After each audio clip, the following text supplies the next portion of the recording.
J'ai toujours été fière de ma mère. Elle est super forte en équitation et elle remportait plein de compétitions. Quand j'étais petite, on traînait souvent au club équestre avec mes parents. Je prenais des cours d'équitation et j'adorais les chevaux. Tu peux lui donner la pomme. J'ai donc pris la pomme et je l'ai donnée au cheval. Ne change jamais, ma petite fille. C'était les plus beaux moments de ma vie. Mais un jour, tout a changé. Ma mère est décédée quand j'avais 10 ans. Je suis longtemps restée triste et je pleurais tout le temps. Papa a eu beaucoup de mal à le digérer aussi. Il a commencé à s'enfermer dans son bureau pendant des heures et il me remarquait à peine. Je voulais vraiment qu'il me parle, mais c'était comme s'il n'était même pas là. Salut, je m'appelle Britney. Malgré tout ce que je viens de te raconter, je veux pas que t'aies pitié de moi. J'ai fait beaucoup de choses dont je ne suis pas fière, mais laisse-moi commencer par le début. Au moment où j'avais l'âge pour aller au lycée, mon père et moi étions pratiquement des étrangers. Mais il me faisait toujours des cadeaux géniaux par contre. J'avais même ma propre carte de crédit et j'avais toujours beaucoup d'argent de poche dessus. Je pouvais le dépenser comme je voulais. Je suis devenue la fille la plus populaire du lycée. J'étais jolie, je suppose, donc je manquais jamais d'admirateurs. Pour être honnête, j'étais assez fière de mes cheveux. Ils étaient incroyablement longs et soyeux vu que j'en prenais bien soin. L'école était mon petit royaume et je me sentais comme une reine là-bas. C'était plutôt génial, mais un jour, ma vie a de nouveau été chamboulée. Je n'oublierai jamais ce jour-là. Quand je suis rentrée de l'école, il y avait une femme que je reconnaissais pas chez nous. Elle était assise dans la cuisine et elle buvait du café dans la tasse de maman. T'es qui toi? L'étrangère était sur le point de dire quelque chose, mais papa est entré dans la cuisine. Britney, surveille ton ton. C'est Fiona. Elle est... Je m'attendais à ce qu'il dise qu'elle était une collègue ou juste une de ses amies, mais la réponse de papa m'a laissée sans voix. C'est ma fiancée. On va bientôt se marier. J'en croyais pas mes oreilles. Je suis désolée de t'en parler que maintenant. Fiona voulait que je te la présente plus tôt, mais je n'ai pas pu trouver le courage de le faire. Britney, ton père t'aime. Il avait peur que tu ne le comprennes pas. Et il avait raison de s'inquiéter. Je veux pas de toi ici, alors ne t'attends pas à ce qu'on devienne meilleurs amis. Britney! Peut-être que t'as oublié maman, toi, mais pas moi. Je me suis précipitée dans ma chambre et j'ai claqué la porte. Fiona est ma fiancée, blablabla. Il y aura pas de mariage, je le permettrai pas. Personne ne prendra jamais la place de ma mère. Le lendemain, j'ai déclaré la guerre à Fiona. Papa espérait qu'on aurait un dîner en famille chez nous, mais j'avais d'autres projets. Britney organise une soirée, ouais! Elle t'a invité aussi? Je pense qu'elle a invité toute l'école. Ce soir-là, plein d'élèves sont venus chez nous. J'ai mis de la musique forte, j'ai commandé de la nourriture et j'ai distribué des boissons à tout le monde. On s'est lâchés et on s'est éclatés. Fiona et papa sont rentrés à la maison en plein milieu de la soirée. T'aurais dû voir leur visage. Je me suis approchée de papa et je l'ai embrassé sur la joue. Bienvenue à la maison, papa! C'est quoi tout ça? Ne t'énerve pas, elle veut juste de l'attention. À ce moment-là, tout ce que je voulais faire, c'était virer Fiona de chez nous. Mais papa l'a emmenée à l'étage, puis il a chassé mes camarades de classe à la place. Naturellement, je n'allais pas me laisser faire comme ça. Et j'ai réfléchi à un nouveau plan que j'ai mis en place quelques jours plus tard. Je savais que papa avait demandé à Fiona d'emménager avec nous. Quand le camion avec ses affaires est arrivé, j'ai volé ses valises. J'ai donné quelques affaires à des sans-abri et j'ai jeté le reste. Papa est devenu furieux quand il a découvert ce que j'avais fait. T'es allée trop loin là. Chérie, c'est pas si grave que ça. Britney a juste besoin de temps. Mes vêtements étaient démodés de toute façon. Fiona agissait comme un ange, mais moi je voyais sa vraie personnalité. Je devais faire en sorte que papa voie son vrai visage. T'es punie, Britney. J'avais peut-être perdu la bataille, mais j'allais quand même gagner la guerre. Un jour, j'ai entendu une conversation intéressante. Fiona a appelé un magasin spécialisé dans les mariages et elle leur a demandé de livrer sa robe de mariée à notre maison. Après ça, elle et papa ont quitté la maison et j'ai saisi ma chance. Quand le coursier a livré la robe, je l'ai mise et j'ai invité mes camarades de classe. On est allé dans la cour et on a fait une séance photo comme si on était au festival Oli. Les photos étaient incroyables et tout le monde était aux anges. Bien sûr, toute la poudre colorée a ruiné la robe de mariée. Elle avait toutes les couleurs de l'arc-en-ciel maintenant. Quand papa et Fiona sont rentrés à la maison, ils étaient sans voix. J'aimais vraiment cette robe.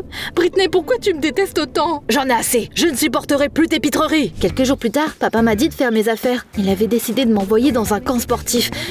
Je n'ai pas réussi à le dissuader. À l'époque, je m'étais dit qu'il voulait juste se débarrasser de moi et vivre heureux pour toujours avec Fiona. Je n'avais jamais été dans un camp sportif auparavant et je n'avais aucune idée de ce qui m'attendait. Je n'ai pris que le nécessaire avec moi. Le camp sportif était situé dans les montagnes et je l'ai détesté dès que je l'ai vu. Il y avait de toutes petites maisons en bois là-bas. Elles étaient hideuses. J'allais vraiment devoir vivre là-bas? Quand je suis sortie de la voiture, j'ai vu plusieurs gars pas loin. Leurs mâchoires sont tombées au sol quand ils m'ont vu. Il y en a un qui ressemblait vraiment à un nerd. Il a tout de suite couru vers la voiture et il a pris ma valise des mains de papa.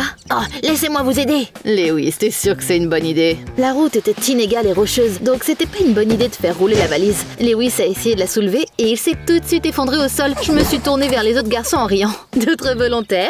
Ils ont couru vers ce nerd et ils lui ont pris la valise. À ce moment-là, un autre gars est venu vers nous. Il avait l'air plus vieux que les autres et on aurait dit qu'il faisait pas mal de sport. Il était vraiment beau. T'es Britney, c'est ça? Je m'appelle Ethan. Je lui ai fait mon sourire le plus charmant. Mais pour une raison quelconque, Ethan a juste froncé les sourcils. J'espère que t'as des vêtements confortables dans ta valise énorme là. Si tu parles d'un jogging ou de basket, alors non, c'est pas le cas. C'est pas mon style. J'espère que tu rigoles. Allez, je vais te montrer ta chambre. Mes pires craintes se sont réalisées. Il m'a conduit dans une de ces cabanes effrayantes. Je n'avais même pas ma propre chambre. Il voulait que je vive avec une coloc. Salut, je m'appelle Cassie. J'avais hâte de lui recommander une bonne styliste. Mais j'avais aussi de plus gros problèmes que ça pour l'instant. Apparemment, je ne pouvais prendre une douche chaude qu'à un horaire strict. Et on allait devoir partager la salle de bain avec les garçons. Tout le monde se levait et se couchait selon cet horaire aussi. Quelle horreur! Ne t'inquiète pas, tu vas t'y habituer. Je m'aime trop pour m'habituer à ça. La première nuit au camp était horrible. Mais le réveil était encore pire. Quand Ethan a commencé à crier dans un mégaphone, je l'ai vraiment détesté du fond du cœur. Quand il a dit qu'on devait aller courir, j'ai presque explosé comme un autocuiseur. Il était magnifique, mais il allait trop loin. Britney, comment tu comptes courir en talons? C'est évident, non? Je ne compte pas courir. Là, j'ai eu une idée géniale. Lewis peut faire un tour de plus à ma place. Oh, oui, ça ne me dérange pas. Ethan a jeté un coup d'œil à mes chaussures et il a soupiré résigné. Pendant que tout le monde faisait des tours, je les regardais depuis la ligne de touche, satisfaite de moi. Au petit-déj, tous les mecs m'ont offert les meilleurs encas. Ça a fait que je me suis sentie un peu mieux. J'avais l'impression d'avoir conquis un autre petit royaume. Le petit-déj était presque terminé au moment où Lewis est entré dans la cantine sifflant. T'étais où? Je viens de finir de courir. Tout le monde a éclaté de rire. Le lendemain, Cassie m'a prêté sa deuxième paire de baskets. Je ne voulais pas les porter, mais j'étais obligée. On a joué au tennis dans l'après-midi. Tous les garçons étaient gentils avec moi, alors j'ai marqué plus de points que quiconque. Britney, t'es trop cool. J'ai souri avec condescendance aux autres filles. Elles ne faisaient pas le poids face à moi. Un jour, Ethan nous a donné un équipement spécial et il nous a emmenés faire de l'escalade. Tu dois écouter tout ce que je dis, ne te précipite pas. Cassie était la meilleure en escalade. Elle est montée tellement vite qu'on aurait dit qu'elle avait fait ça toute sa vie. Waouh, Cassie, tu t'en sors très bien. Les autres gars la regardaient aussi avec admiration. J'aimais pas que quelqu'un d'autre soit le centre d'attention. Et j'ai décidé de l'impressionner aussi. J'ai pris une profonde inspiration et j'ai commencé à grimper. Britney, arrête, tu pourrais tomber. Mes cheveux longs se sont retrouvés coincés. J'ai sauté et j'ai essayé de me libérer. Mon pied a glissé de la corniche et je suis tombée. La corde d'escalade m'a sauvée. Je suis restée comme ça quelques instants avant qu'Ethan ne m'atteigne. Il a enroulé ses bras autour de ma taille, puis on s'est abaissé à terre. Je t'ai dit d'arrêter, pourquoi tu ne m'as pas écouté? T'es pas aussi forte que Cassie, alors n'essaie pas de montrer quoi que ce soit. Aucun gars ne m'avait jamais parlé comme ça. Ça m'a tellement énervée. Britney, ça va? Oh, j'avais tellement peur pour toi. Je vais bien. Ça m'a vraiment piqué qu'Ethan n'était pas aussi fan de moi, comme tous les autres gars. J'ai décidé de le faire tomber amoureux de moi, quoi qu'il arrive. Regarde la vidéo jusqu'à la fin pour savoir ce qui s'est passé. Le lendemain, j'ai couru aux côtés de tous les autres campeurs. Quand je suis passée devant Ethan, j'ai souri et j'ai gardé le dos droit. Mais pour être honnête, j'étais épuisée. J'ai même réussi à faire quelques pompes et je me suis portée volontaire pour éplucher les pommes de terre pour le dîner. Ma manucure parfaite était ruinée. J'avais l'impression qu'Ethan ne remarquait même pas mes efforts. Comme tu le sais maintenant, je n'étais pas du genre à laisser tomber. Cassie était la seule fille qu'Ethan distinguait parfois, et j'ai décidé que c'était pas acceptable. Quelques jours plus tard, Cassie était en cuisine. Elle était censée nous faire des hamburgers. Quand elle a été distraite, je me suis faufilée dans la cuisine et j'ai remplacé la sauce habituelle par de la sauce au piment. Au dîner, tout le monde ressemblait à des dragons cracheurs de feu. Cassie, mais qu'est-ce que t'as mis là-dedans? Je pense que j'ai utilisé la mauvaise sauce. J'adore la nourriture épicée. Il fallait que je passe la vitesse supérieure.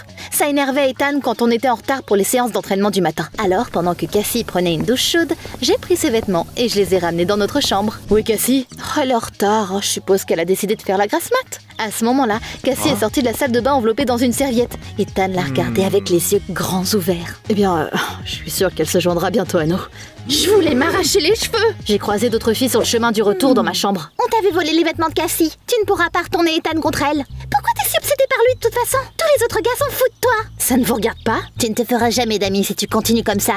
Oh, s'il te plaît, comme si je voulais être amie avec toi de toute façon. Bientôt, toutes les filles du camp ont refusé de me parler. Mais je savais qu'elles étaient juste jalouses, parce que j'étais plus belle et plus populaire que tout le monde. Quelques jours plus tard, Ethan nous a emmenés camper. On a fait nos sacs à dos et on est allé faire de la randonnée dans les montagnes. Évidemment, les garçons se sont relayés pour mon sac à dos. Lewis a eu l'honneur de porter mon sac de maquillage. On a installé notre campement à côté d'un pâturage de chevaux. J'ai toujours voulu apprendre à les monter, mais je suis tellement faible que j'ai peur de ne même pas savoir monter à cheval. L'équitation est un art, mais c'est pas pour tout le monde. C'est là que j'ai réalisé que c'était ma chance de faire mes preuves. J'ai fait beaucoup d'équitation, tu te souviens? C'est sûr que ça faisait un moment, mais c'était comme le vélo. Ma mémoire ne me décevrait pas. Je me suis approchée d'un des chevaux et j'ai essayé de monter dessus. Il m'a fallu quelques essais, mais j'ai réussi. Britney, descends tout de suite. Ne t'inquiète pas, j'ai tout sous contrôle. Le cheval est soudainement parti dans un galop furieux. J'ai essayé de m'accrocher à son cou, mais ça n'a pas marché. Mes mains ont glissé et je suis tombée dans la boue. Tout le monde est venu autour de moi. Mais t'as perdu la tête. Pourquoi tu voulais monter un cheval sans selle? Tu lui as fait peur. Je voulais tellement le gifler. Pourquoi il parlait du cheval au lieu de me réconforter, moi? Personne n'a essayé de m'aider à me relever. Lewis était le seul à me tendre la main. Tu t'es fait mal? Je l'ai ignoré et je suis retournée aux tentes. J'ai dû laver la saleté dans une rivière de montagne glacée. Je me suis rarement sentie aussi mal. Et j'ai décidé qu'avoir l'air jolie m'aiderait à me sentir mieux. J'ai enlevé les baskets laides de Cassie et j'ai mis de jolies chaussures et du maquillage. Ce soir-là, les garçons ont fait un feu de joie. Tout le monde s'est retrouvé autour du feu pour parler, jouer de la guitare et chanter. J'ai fait tourner les têtes quand je suis arrivée. C'était une bonne nouvelle, ça. J'ai décidé que c'était ma chance. Et j'ai demandé à Ethan si on pouvait se parler en tête-à-tête. Je ne sais pas comment dire ça. Je t'aime bien depuis que je t'ai vue pour la première fois. Tu veux sortir avec moi? J'ai fait tout pour le charmer. Personne ne me disait non. Personne. Sauf Ethan, apparemment. Je suis désolée, mais j'ai déjà une copine. Je suis amoureux de Cassie et je lui ai avoué il y a quelques jours. J'avais l'impression que je venais de me faire gifler. Je n'arrivais pas à croire qu'il ait choisi une meuf ordinaire plutôt que moi. C'était humiliant de se faire rejeter. Je voulais juste disparaître. Au lieu de retourner au feu de joie, je suis partie vers ma tante. J'ai ruminé toute la nuit à rejouer la scène avec Ethan, encore et encore dans ma tête. Je voulais vraiment me venger de lui. Et j'ai décidé qu'il était temps de prendre des mesures désespérées. Le lendemain matin, je suis sortie très tôt. Je me suis faufilée dans la tente d'Ethan et je me suis couchée discrètement à côté de lui. Quand il s'est réveillé, il était choqué en me voyant. Britney, mais qu'est-ce que tu fais ici? Il faisait froid dans ma tente. J'espérais que tu me réchaufferais. Retourne à ta tante, maintenant. J'ai entendu la voix de Cassie dehors et j'ai parlé pour bien m'assurer qu'elle nous entendrait. Ethan, oh, t'es trop cool! Quand Cassie a regardé dans la tente, je l'ai serré dans mes bras. Ethan a essayé de se lever, mais ses vêtements se sont accrochés à mes cheveux et il est retombé. Au début, Cassie s'est figée, puis elle s'est retournée avant de partir. Attends! Ethan m'a jeté un regard furieux, puis il a couru après elle. Je pensais que ça me ferait du bien de me venger d'Ethan, mais pour une raison quelconque, j'étais encore plus malheureuse. Quand je suis sortie de la tente, je suis tombée sur Lewis. J'ai entendu quelqu'un crier « Oh, tu vas bien ?» Non, je vais pas bien. Arrête de me suivre partout. Je te donnerai jamais une chance, espèce de loser. Je ne voulais pas être si impolie avec lui, mais c'est juste sorti de ma bouche. Les autres nous ont tous regardés. Même mes admirateurs ont froncé les sourcils et ils se sont chuchotés quelque chose. Lewis a baissé les yeux et il a ajusté ses lunettes ridicules. Je suis désolée, je te dérangerai plus. Je voulais qu'on me laisse tranquille. Alors je suis allée au pâturage. Mais bientôt, Ethan m'a rattrapée. T'es tellement égoïste et imbu de toi-même. Tu penses vraiment que les autres filles sont jalouses de toi? Clairement pas. Tu ne penses qu'à toi-même et tu ne te soucies pas des autres gens. Je veux que tu quittes le camp. J'ai déjà appelé ton père. Il vient demain pour te ramener à la maison. J'avais une boule dans la gorge en regardant Ethan partir. Ces mots m'ont vraiment blessée. Peut-être qu'il avait raison. Peut-être que j'étais juste une égoïste narcissique. En regardant les chevaux, je me suis soudainement souvenue de ma mère. Ma gentille fille ne change jamais. Un des chevaux s'est soudainement approché de moi et il m'a cogné l'épaule. Je lui ai tapoté le nez avec hésitation. Des larmes ont coulé sur mon visage. D'un coup, je me suis sentie comme une petite fille solitaire. J'étais quand même pas si horrible. Si, je voulais juste que papa fasse attention à moi, mais il m'a exclue. Et il m'a acheté des cadeaux coûteux au lieu de passer du temps avec moi. Le cheval a reniflé d'un air encourageant et je lui ai fait un câlin. Je suis désolée, maman. Je te laisserai plus tomber. C'est là que j'ai compris à quel point j'avais maltraité tout le monde. Ethan avait raison. Je faisais en sorte que tout tourne autour de moi. J'étais submergée par la culpabilité et j'ai décidé de tout réparer. Je suis revenue à notre camp. J'ai trouvé Cassie et je lui ai dit ce qui s'était réellement passé entre moi et son copain. Bien sûr, au début, elle était furieuse contre moi, mais c'est vite passé et on a eu un cœur à cœur. Je suis vraiment désolée. Merci de m'avoir dit la vérité. Cassie et Ethan se sont réconciliés et je me suis excusée auprès de Lewis. Je suis désolée d'avoir été méchante avec toi. T'es un bon gars. Au lieu de rester énervée, Lewis m'a tout de suite pardonné. Mais je te vois que comme un ami. Ça me suffit. Je ne me sentais pas assez excusée. Et j'ai trouvé un autre plan génial. Le lendemain matin, on est retourné au camp. Je suis allée voir Ethan et je lui ai demandé de nous apporter des chevaux. Qu'est-ce que tu prépares maintenant? Rien de mal, promis. Tu peux avoir confiance. Pendant qu'Ethan cherchait le propriétaire des chevaux, j'ai préparé des encas et des décorations.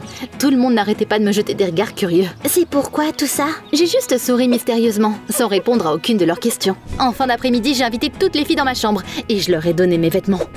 Waouh! Les garçons étaient abasourdis quand ils ont vu les looks que j'avais imaginés. Ethan est revenu avec 2 chevaux.